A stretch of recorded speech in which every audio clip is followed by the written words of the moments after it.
నమస్తే, welcome to Zee Telugu news. నేను మీ శివకుమార్ రొక్కం. భారతదేశంలోనే అతిపెద్ద సాంస్కృతిక ఉత్సవం లోక్ మంథన్ 2024 మన భాగ్యనగరం వేదికగా ఈ నెల 21 నుంచి 24 వరకు కూడా శిల్పారామంలో జరగబోతుంది. అయితే ఏంటి ఈ లోక్ మంథన్ అన్నదానికి సంబంధించి, అలాగే ఎవరెవరు దీనికి హాజరు కావడానికి అర్హులు, టికెట్ ఏమైనా ఉందా, అసలు ఈ లోక్ మంథన్లో ఏం చర్చిస్తారు, ఏం జరగబోతుంది, ఎందుకు నిర్వహిస్తున్నారు, తదితర ప్రశ్నలన్నింటికీ కూడా మనకు సమాధానం ఇచ్చేందుకు ప్రస్తుతం మామిడి గిరిధర్ గారు నాతో పాటు జీ తెలుగు న్యూస్ స్టూడియోలో ఉన్నారు. సార్తో మాట్లాడి దీనికి సంబంధించి పూర్తి వివరాలు తెలుసుకునేటటువంటి ప్రయత్నం చేద్దాం. నమస్తే గిరిధర్ గారు. నమస్తే శివకుమార్. నమస్తే గిరిధర్ గారు, ఏంటి లోక్ మంథన్ 2024? నాకున్నటువంటి సమాచారం మేరకు ప్రతి 2 ఏళ్లకు ఒకసారి ఇది నిర్వహిస్తున్నారు. మొదటిసారి దక్షిణ భారతదేశంలోనూ, అందులోనూ మన భాగ్యనగరంలో నిర్వహిస్తున్నట్టు తెలుస్తుంది. అసలు ఏంటి దీని విశిష్టత? మీకు, మీ ప్రేక్షకులందరికీ నా నమస్కారాలండి.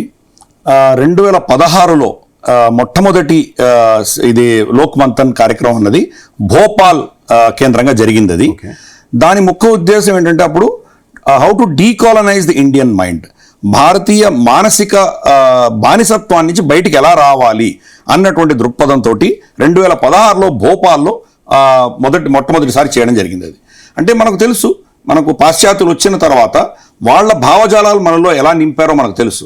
దాని నుంచి బయటికి రావాలంటే ఫస్ట్ మనం వాళ్ళ బానిసపు ఐడియాలజీలో ఉన్నాము అని మనకు తెలుసుకోవాలి. కాబట్టి దాని దృష్ట్యా 2016లో భోపాల్లో దాని మీద ఫోకస్ పెట్టారు.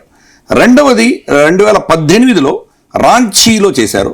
రాంచీలో చేసినటువంటి రెండవ సెషన్ ఏదైతే ఉన్నదో దాంట్లో మన కళల గురించి, జనజాతులలో ఉన్నటువంటి సాంప్రదాయాల గురించి, వాటిని గురించి చర్చించడం జరిగింది. తర్వాత 2020లో చేయవలసింది, కానీ మనకు తెలుసు కదా చైనీస్ వైరస్ రావడంతో మనం అది చేయలేకపోయాము.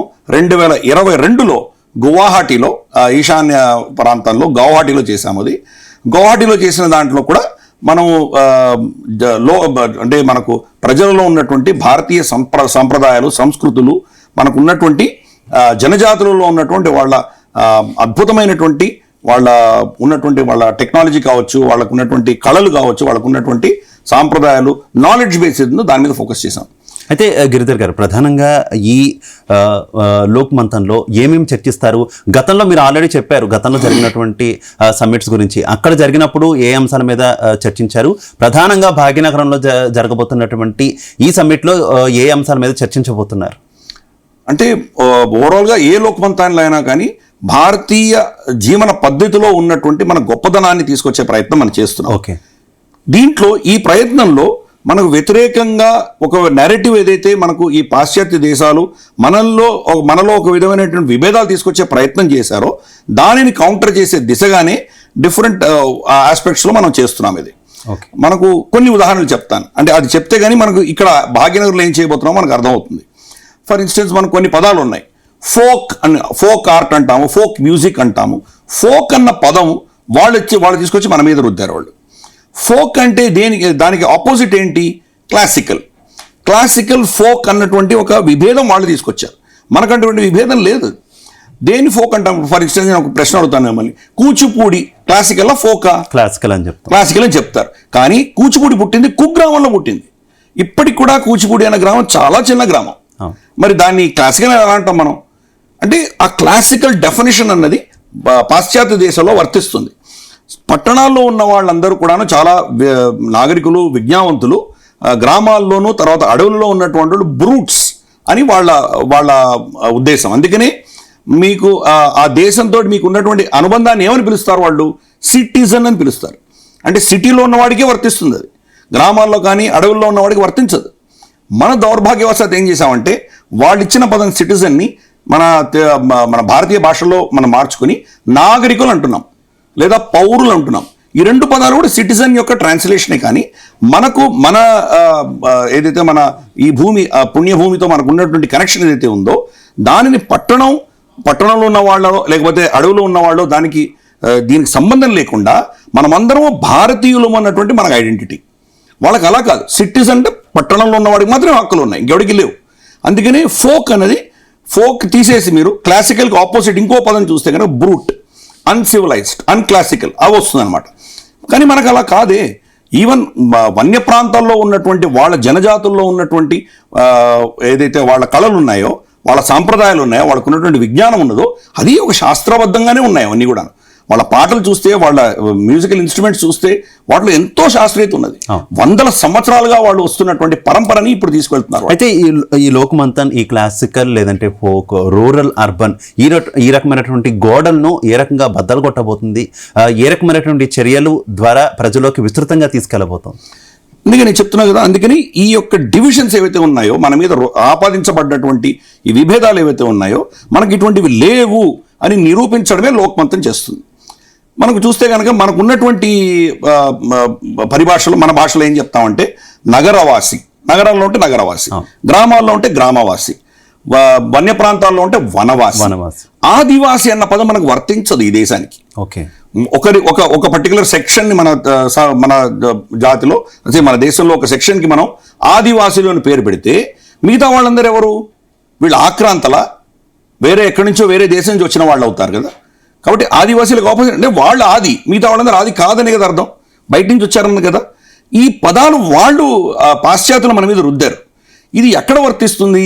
అమెరికాలో వర్తిస్తుంది, కెనడాలో వర్తిస్తుంది, ఆస్ట్రేలియా, న్యూజిలాండ్ ఇటువంటి ప్రాంతాల్లో వర్తిస్తుంది. ఎందుకు? అక్కడ ఉన్నటువంటి ఎవరైతే ఆదివాసులు ఉన్నారో వాళ్ళని విస్థాపితులు చేసి, రెడ్ ఇండియన్స్ కానీ అబారిజినల్స్ కానీ వాళ్ళ దేశంలో వాళ్ళ భూముల నుంచే వాళ్ళని విస్థాపితులు చేసి వీళ్ళు వెళ్ళి ఆక్రమించుకున్నారు. కాబట్టి అక్కడ ముందు నుంచి ఉన్నటువంటి వాళ్ళు ఆదివాసీలు, మిగతా వాళ్ళు ఆక్రాంతలు. మనకు నువ్వు నేను ఆదివాసులు చెప్పబడేటువంటి వాళ్ళు మనమందరూ ఈ దేశంలో పుట్టినటువంటి వాళ్ళమే, మన సంస్కృతి మన తరతరాలుగా ఇక్కడే పుట్టినటువంటి వాళ్ళమే. కాబట్టి ఆదివాసి అన్న పదం లేదు మనకి. వనవాసీలు ఉంటారు, ఎక్కడ ఉన్నారో దాని ఆధారంగా మనం పేరు పెట్టాం. వనవాసి కావచ్చు, గ్రామవాసి కావచ్చు, నగరవాసి కావచ్చు, లేదా జనజాతులు కావచ్చు. జనంలో ఉన్నటువంటి జాతులు ఎన్నో ఉంటాయి. కాబట్టి ఈ యొక్క తారతమ్యాలు లేవు మనకని చూపించడమే లోక్మంతన్ యొక్క ముఖ్య ఉద్దేశం. సో మొత్తంగా వనవాసులు కావచ్చు, గ్రామీణ వాసులు కావచ్చు, నగరవాసులు కావచ్చు, అందరూ కలిస్తేనే భారత వాసులు అనేటటువంటి ఒక గొప్ప మెసేజ్ ఇవ్వడం ఈ లోక్మంతన్ యొక్క ఉద్దేశం అనేది కూడా చాలా క్లియర్ కట్గా మనకి గిరిధర్ గారు చెప్తున్నటువంటి పరిస్థితి. అలాగే గిరిధర్ గారు గతంలో మనల్ని పరిపాలించి ఇబ్బంది పెట్టినటువంటి వలస పక్షులు, వలసవాదులు ఎవరైతే ఉన్నారో పూర్తి స్థాయిలో వారి విధానం ఒకటే, విభజించు పాలించు కిందే ఇప్పటివరకు విభజించడం. అదే సిచ్యువేషన్ ఎప్పటికీ కంటిన్యూ అవుతుంది. కులాల కింద విడిపోయాం, సంస్కృతుల పరంగా విడిపోయాం, భాష పరంగా విడిపోయాం, రకరకాలుగా విడిపోయినటువంటి సిచ్యువేషన్లో ఈ సంస్కృతుల అన్నింటినీ కూడా కలిపి లోక్మంతన్ ద్వారా నిర్వహించిన ఒక గొప్ప కార్యక్రమం అయినప్పటికీ కూడా అంతిమంగా విజయం లభిస్తుందంటారా? అసలు మనం విడిపోయాము అని మనం ఎందుకు అనుకుంటున్నాం? మనం విడిపోలేదు అంటున్నాను. మనల్ని విడతీసేటువంటి ప్రయత్నాలు జరుగుతున్నాయి. ఈ ప్రయత్నాల వల్ల కొంత సెక్షన్ మన సమాజంలో కొంతమంది దానివల్ల ప్రభావితం చెంది కొంత మనకు అసంతృప్తి, కొంచెం అశాంతి అన్నది వచ్చింది. ఆ మాట వాస్తవం. కానీ ఇప్పటికి కూడా వాళ్ళలో ఉన్నటువంటి సంస్కృతి కావచ్చు, లేదా నగరంలో ఉన్నటువంటి సంస్కృతి కావచ్చు, చాలా కామనాలిటీస్ ఉన్నాయి మనకు చూస్తే కనుక మహాచక్రవర్తులు అలాగే అతి పామరుడు ఇద్దరు కూడా వనాలకు వెళ్ళి గురుకులాల్లో చదువుకోవాల్సింది. అద్భుతమైనటువంటి డిస్కవరీస్ మనం ఏదైతే ఆవిష్కరణలు చేసుకున్నామో, అల్కెమీ కావచ్చు, మ్యాథమెటిక్స్ కావచ్చు, ఆస్ట్రానమీ, మెడిసిన్, ఎన్నో రంగాలకు సంబంధించినటువంటి పరిశోధనలు, దానికి వచ్చినటువంటి ఆవిష్కరణలు వన్య ప్రాంతాల్లో గురుకులాల్లో జరిగినవి. పట్టణాల్లో యూనివర్సిటీలో జరగలేదు కదా. అలాగే మహాచక్రవర్తి అయినా కానీ తను వృద్ధ వయస్సు వచ్చిన తర్వాత దాన్ని ఎవరికో అప్పజెప్పేసే రాజ్యాన్ని అతను ఎక్కడికి వెళ్తారు? వనవాసానికి వెళ్తారు. మనకున్నటువంటి ఏవైతే బాల్యము, కౌమార్యము, తర్వాత మనకు బ్రహ్మచర్యము, తర్వాత మనకు గృహస్థాశ్రమం, ఇటువంటి ఆశ్రమాలు ఉన్నాయి కదా. గృహస్థాశ్రమం తర్వాత ఏముంటుంది? మనకు వానప్రస్థం ఉంటుంది. అంటే వనానికి వెళ్ళిపోతాం మనం. కాబట్టి మా చదువులు వనంలోనే ఉంటాయి, ఆఖరి క్షణాల్లో కూడా వనాలకు వెళ్ళిపోతాం. కాబట్టి వనాలకు మనకు అవినాభావ సంబంధం ఉంది. దానినే లోక్మంతన్లో చూపిస్తాం. మనం లోక్ అన్న పదం ఎందుకు వాడుతున్నామంటే కనుక ఈ విభేదాలను కలిపేటువంటి పదం అది. ఎక్కడ ఎవరు ఉన్నా కానీ వీళ్ళందరినీ కలిపేటువంటి ఏకైక పదం లోక్. జనజాతులు అంటే అది కూడా ఒక నేరో పద్ధతిలోనే చూడొచ్చు. కానీ దానికి అతీతంగా దేశంలో ఎవరు ఏ స్థాయిలో ఉన్నా కానీ, ఎక్కడ నివసిస్తున్నా కానీ, మన సంస్కృతి అన్నది అనాది అనంతం. దీంట్లో ఉన్నటువంటి శాస్త్రీయత, దీన్ని విభజించలేము. మనలో ఉన్నటువంటి ఈ యొక్క వైవిధ్యాన్ని వాళ్ళు విభేదాలుగా చేసేటువంటి ప్రయత్నం చేస్తున్నారు. కాబట్టి లోక్మంతన్లో మనము మాకున్నది వైవిధ్యమే కానీ విభేదాలు కాదు అని నిరూపించే దిశగా ఈ లోక్ మంత్ అనేది జరుగుతుంది.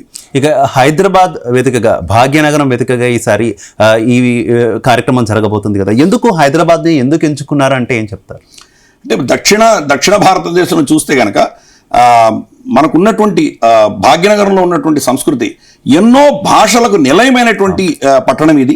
భాగ్యనగరం ఇది, భాగ్యానికి నిలువైనటువంటి ప్రాంతం ఇది. ఇంకా అంతకంటే ఎక్కువ చూసామంటే కనుక మనకు నిజంగా లోక్ మంతన్ అన్నటువంటి పదానికి నిజంగా మనం కనుక పరిభాష చెప్పాలంటే కనుక మహారాణి రుద్రమదేవి కంటే మించినటువంటి ఒక ఐకాన్ మనకు కనిపించదు. ఆవిడ ఈ ప్రాంతానికి చెందినటువంటిది కాబట్టి మనకు భాగ్యనగరంలో చేయడం అనేది చాలా ఔచిత్యం అని చెప్పి దాని దృష్ట్యా ఇక్కడ నిర్ణయించడం జరిగింది. మహారాణి రుద్రమదేవి ఆవిడ వాళ్ళ కుటుంబం అంతా కూడాను జనజాతుల నుంచి వచ్చిన వాళ్ళే. కాకతి అన్నటువంటి దాని నుంచి వచ్చారు వాళ్ళు. వాళ్ళ శాసనాల్లో వాళ్ళు చాలా గర్వంగా రాసుకున్నారు, మేము చతుర్థ కులం నుంచి వచ్చామని వాళ్ళు రాసుకున్నారు. వాళ్ళు సార్వభౌములు అవ్వకముందర సామంతులుగా ఉన్నప్పుడు వాళ్ళ పూర్వీకుల పేర్లన్నీ కూడా చూస్తే కనుక జనజాతుల పేర్లే. ప్రోలయ్య, బేతయ్య, గోండయ్య ఇటువంటి పేర్లే ఉన్నాయి వాళ్ళకి. వాళ్ళు స్వతంత్ర రాజులుగా డిక్లేర్ చేసుకున్న తర్వాత సంస్కృత పేర్లు పెట్టుకోవడం మొదలుపెట్టారు.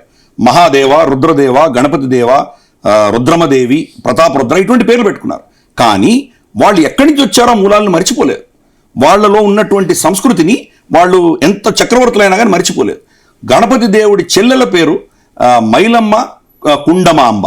ఇది సంస్కృత పేర్లు అయితే కాదు కదా. అలాగే రాణి రుద్రమదేవి కూతురు చూస్తే కనుక ముమ్మడమ్మ, రుయ్యమ్మ, ఇవన్నీ కూడా ఎవరి పేర్లు. అలాగే మహారాణి రుద్రమదేవి ఆవిడ ఏకవీరాదేవిని పూజ చేసేది. కాబట్టి ఇవన్నీ చూస్తే కనుక వాళ్ళు అన్ని జాతులను, అన్ని కులాలను కలుపుకుని తీసుకువెళ్ళినటువంటి గొప్ప మహారాణి ఆవిడ. కాబట్టి అటువంటి రాణి పాలించినటువంటి ప్రాంతము. కాబట్టి మనకు ఈ లోక్ మంథన్కి సంబంధించినటువంటి ఆలోచన దృక్పథం ఏదుందో అది ఆవిడ కంటే కనుక అద్భుతమైనటువంటి ఒక ఐకాన్ మనకు దొరకరు. కాబట్టి ఆవిడని మనం ఈ లోక్ మంథన్లో ముఖ్యంగా మనం తీసుకువెళ్తున్నాము. ఆవిడ ఒక అద్భుతమైన ప్రతిమని మనం అక్కడ స్థాపించుకుంటున్నాం మనము. అలాగే మనకు ఈవెన్ శిల్పకళా వేదిక, శిల్పారామం రెండిట్లో కూడా మనకు ప్రోగ్రామ్స్ జరుగుతున్నాయి. శిల్పకళా వేదికలో అఫ్ కోర్స్ రిజిస్ట్రేషన్ లేని రాలేరు, ఎందుకంటే అక్కడ సీట్స్ లిమిటెడ్గా ఉన్నాయి కాబట్టి 2000 మందికి మాత్రమే అక్కడ మనం ప్లేస్ ఉంది కాబట్టి అది రిజిస్టర్ చేసుకొని రావాలి.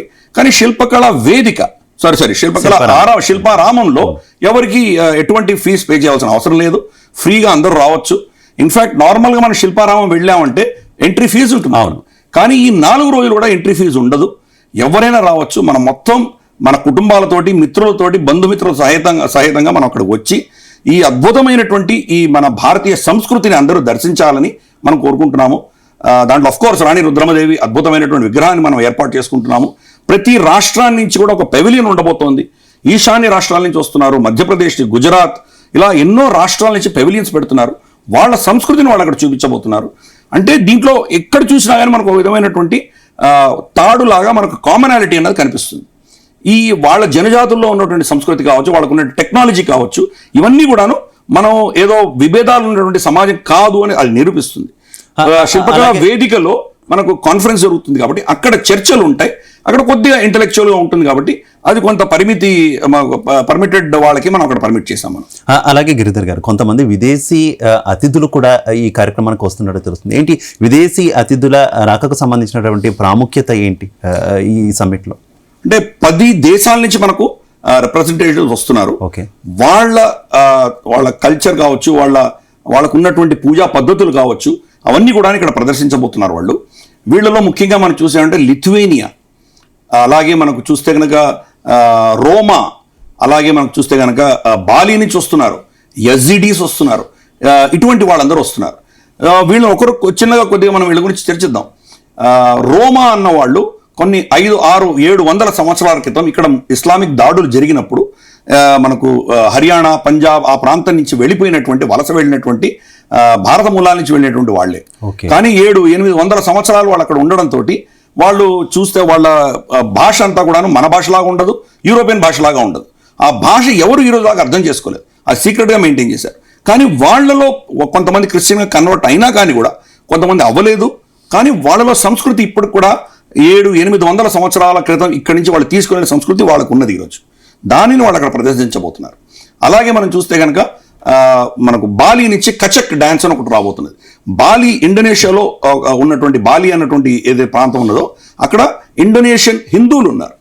వాళ్ళు ఇక్కడి నుంచి భారత మూలాల నుంచి వెళ్ళినటువంటి వాళ్ళు కాదు, ఇండోనేషియాలో పుట్టినటువంటి వాళ్ళే ఇండోనేషియన్స్ వాళ్ళు, కానీ హైందవ పద్ధతి ఉన్నది. వాళ్ళు వచ్చి అక్కడ రామాయణం ఇటువంటివన్నీ కూడాను కెచక్ డాన్స్ అనేది చూపించబోతున్నారు వాళ్ళు. అలాగే యజిడీస్ అన్నది మనకు చూస్తే సిరియా, ఇరాక్ ఈ ప్రాంతంలో వాళ్ళు ఉంటారు. వాళ్ళు భారతదేశం నుంచి కనీసం అంటే ఒక 1000-1500 సంవత్సరాల క్రితం ఇక్కడి నుంచి వలస వెళ్ళినటువంటి వాళ్ళు ఇప్పటికి కూడా వాళ్ళ పూజా పద్ధతులన్నీ కూడా మన పూజా పద్ధతులాగానే ఉంటాయి. వాళ్ళు అగ్నిని ఆరాధిస్తారు. వాళ్ళ దేవుడు నెమలి అంటే మన సుబ్రహ్మణ్య స్వామి లాగా. అలాగే వాళ్ళ గుడి బయట పాము చిహ్నాలు ఉంటాయి. మన గుడి లాగానే అది కూడా కానికల్గా ట్రయాంగిల్గా ఉంటాయి అవి. వాళ్ళ పూజ పేర్లు ఆఫ్ కోర్స్ ఇస్లామిక్ సమాజం చుట్టూతల ఉంది కాబట్టి కొంత ఇస్లామిక్ అనిపించవచ్చు, కానీ వాళ్ళ ప్రాచీన పద్ధతిని ఇప్పుడు కూడా మెయింటైన్ చేస్తున్నారు. దౌర్భాగ్యవశాత్తు ఒక 10-12 ఏళ్ల క్రితం ఐసిస్ అన్నటువంటి టెర్రరిస్ట్ ఆర్గనైజేషన్ వాళ్ళ మీద దాడి చేసి వాళ్ళలో స్త్రీలను ఎత్తుకుపోయి వాళ్ళని చాలా అతి కిరాతకంగా వాళ్ళతో ప్రవర్తించిన ఘటనలు న్యూస్ అంతా మనకు తెలిసిన విషయమే. వాళ్ళని కాపాడుకునే దిశగా చాలా ప్రయత్నాలు జరిగినాయి. మన శ్రీ రవిశంకర్ గారు ఎస్పెషల్లీ వాళ్లకు కావాల్సినటువంటి ఆహారము, నీళ్లు, మందులు ఇవన్నీ సరఫరా చేశారు ఆయన.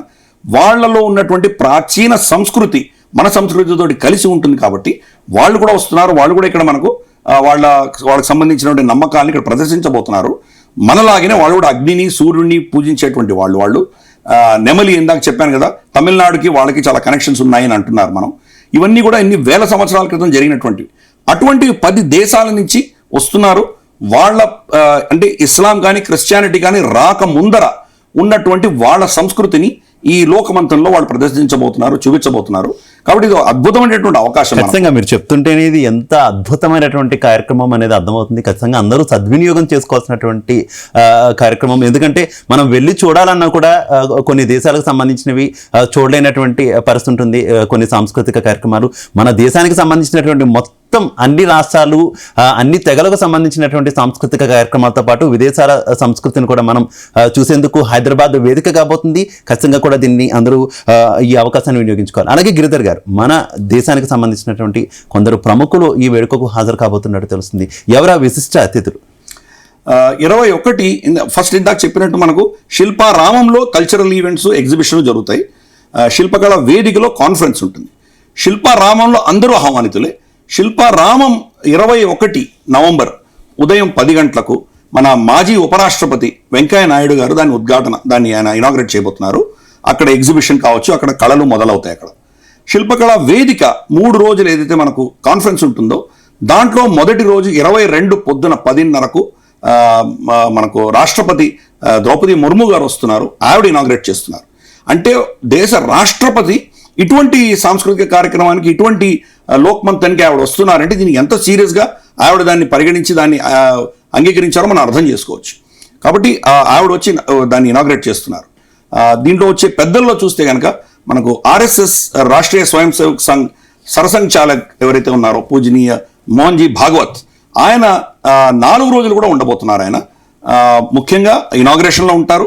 తర్వాత ఆ రోజు 22, 23 జరగబోయే సాంస్కృతిక కార్యక్రమాల్లో ఉంటారు. కొన్ని సెషన్స్లో ఉంటారు. కొంతమంది ఇంటలెక్చువల్స్ని ఆయన కలుస్తున్నారు అక్కడ లోక్మంథన్లో. అలాగే మనకు ఆఖరి రోజు ఆయన సమారోప్లో ఆయన మాట్లాడబోతున్నారు. అంటే మన దేశంలో ఉన్నటువంటి ఐక్యతను, మన దేశంలో ఉన్నటువంటి వైవిధ్యాన్ని విభేదాలుగా చూపిస్తున్నటువంటి శక్తులకు వాళ్ళకు సమాధానం చెప్తూ ఇక్కడ మనకు ఎలా మనలో ఒక విధమైనటువంటి అద్భుతమైనటువంటి ఒక కుటుంబంలాగా ఈ యొక్క సంస్కృతి, భారతీయత ఉంది అన్న దాని విషయంలో ఆయన మాట్లాడబోతున్నారు. కాబట్టి ఇటువంటి వ్యక్తులు, అలాగే మినిస్టర్లు చాలా మంది వస్తున్నారు. మనకు సమారోహంలో నిర్మలా సీతారామన్ గారు వస్తున్నారు, మన ఆర్థిక మంత్రి.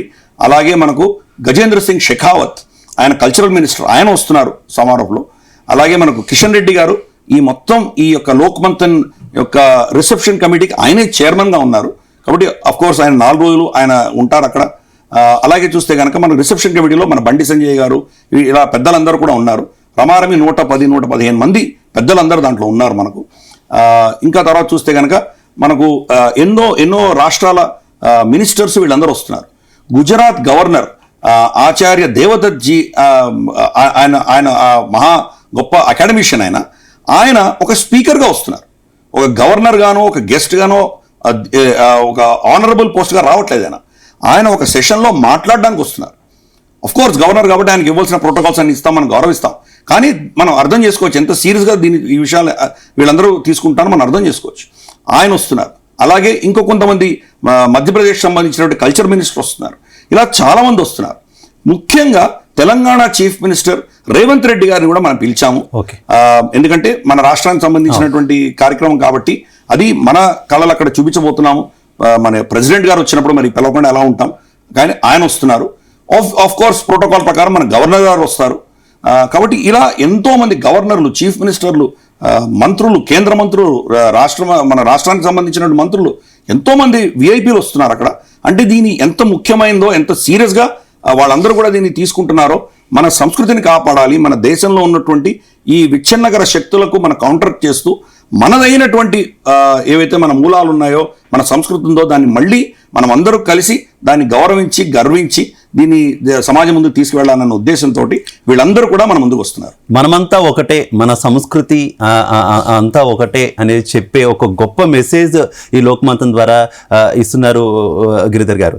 ఈ సందర్భంగా ఈ లోక్మంతన్ మనం జరుపుకోబోతున్నటువంటి సందర్భంగా అందరికీ మీ ద్వారా ఒక మెసేజ్. నేను ఇందాక ప్రస్తావించినట్టు వలసవాదులు మనల్ని విభజించేటటువంటి ప్రయత్నం ఎప్పుడో కొన్నేళ్ల క్రితం చేస్తే ఇప్పటికీ కూడా మనకు మనమే ఓట్ల కోసం కులాల కింద ఇంకో రకంగానూ విభజించుకుంటూ పోతున్నటువంటి పరిస్థితి.